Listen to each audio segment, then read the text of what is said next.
కూర్చోండి అత్తయ్య.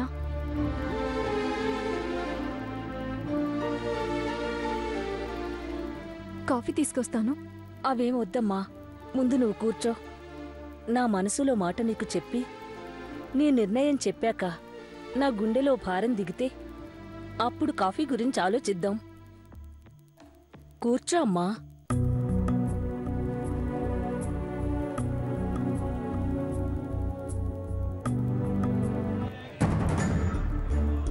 అన్నయ్య గారు జాను ఇంట్లో లేరా అమ్మా? జాను బయటికెళ్ళింది అత్తయ్య. నాన్నగారు పైనున్నట్టున్నారు, పిలవమంటారా? అబ్బే వద్దమ్మా, ఒంటరిగా నీతో మాట్లాడదామనే వచ్చాను. చెప్పండి అత్తయ్య, ఏమైంది? నా పెద్దరికం పేరుకే తప్ప ఎందుకు పనికి రాకుండా పోయిందమ్మా.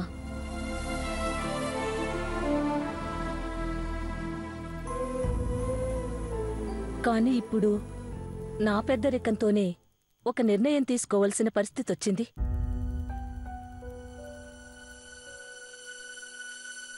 అందుకే వచ్చాను. ముందు నేను మాట్లాడవలసింది, తెలుసుకోవలసింది నీ పెళ్లి గురించి. వీలున్నంత తొందరలో ఓ మంచి ముహూర్తం చూసి నీకు కృష్ణకి పెళ్లి జరిపిద్దాం అనుకుంటున్నాను. ఏమంటావ్? తప్పకుండా అత్తయ్య. కాకపోతే జానుకి రామ్కి పెళ్లి చేయాలని నా కోరిక. జాను పెళ్లి కాకుండా నేను పెళ్లి చేసుకోను, అందుకే ఆగుతున్నాను.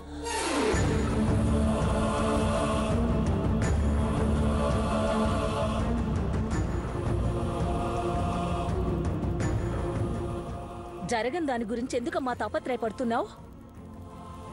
ఏమంటున్నారు అత్తయ్య? అవునమ్మా, నీ చెల్లెలు జానకి నా చిన్న కొడుకు రామ్ని ఎప్పటికీ పెళ్లి చేసుకోదు.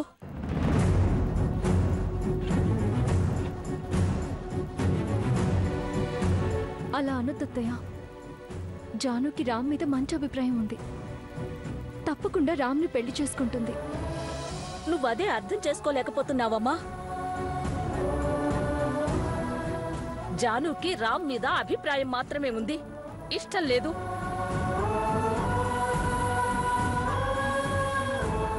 అది ఇష్టం అనుకుని నువ్వు భ్రమపడుతున్నావు. అక్కడ రామ్ జాను గురించి బాధపడుతూ ఊపిలో ఇరుక్కుంటున్నాడనిపిస్తోంది. ప్రేమ గురించి ఆలోచిస్తూ జీవితాన్ని నాశనం చేసుకుంటున్నాడనిపిస్తోంది. అలా ఎందుకు అనుకుంటున్నారు అత్తయ్య? రామ్ జాను ఇద్దరు బాగా మాట్లాడుకుంటున్నారు, ఫ్రీగా ఉంటున్నారు. త్వరలోనే జాను కూడా రామ్ గురించి అర్థం చేసుకుంటుంది. జాను అర్థం చేసుకుంటుందో లేదో కాని నువ్వు మాత్రం నీ జీవితం గురించి అర్థం చేసుకోలేకపోతున్నావు. నా మాట విను. మీ పెళ్లి ఆలస్యం చేయకు. మీ పెళ్లి జరిగితే కొన్ని సమస్యలు పరిష్కారం అవుతాయి. కావాలంటే జానకి వేరే సంబంధం చూద్దాం. ఓ మంచి కుర్రాన్ని చూసి పెళ్లి చేద్దాం.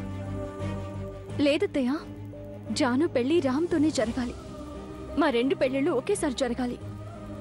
ఏంటమ్మా నీ మూర్ఖత్వం? జరగని దాని గురించి ఎందుకంతగా ఆలోచిస్తావు? పోనీ జాను వేరే ఎవరినైనా ఇష్టపడుతోందేమో అడుగు. మీ రెండు పెళ్లిళ్ళు ఒకేసారి జరిపిద్దాం. కానీ నీ పెళ్లి మాత్రం వెంటనే జరగాలి. నీ కాబోయే అత్తగారిగా ఇది నా ఆజ్ఞ.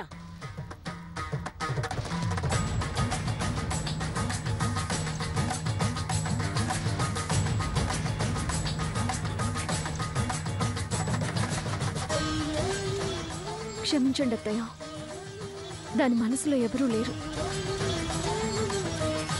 జాను పెళ్లి రామ్తోనే చేయాలని నేను నిర్ణయం తీసుకున్నాను. జాను పెళ్లి జరిగితే రామ్తోనే జరుగుతుంది. నిర్ణయం తీసుకున్నాక ఇంక నా పెద్దరికానికి విలువేముంది? ఒక్క విషయం గుర్తు పెట్టుకో. బలవంతంగా ఒప్పించి ఒక ఆడపిల్లకి పెళ్లి చేయాలనుకోవడం మాత్రం కరెక్ట్ కాదు.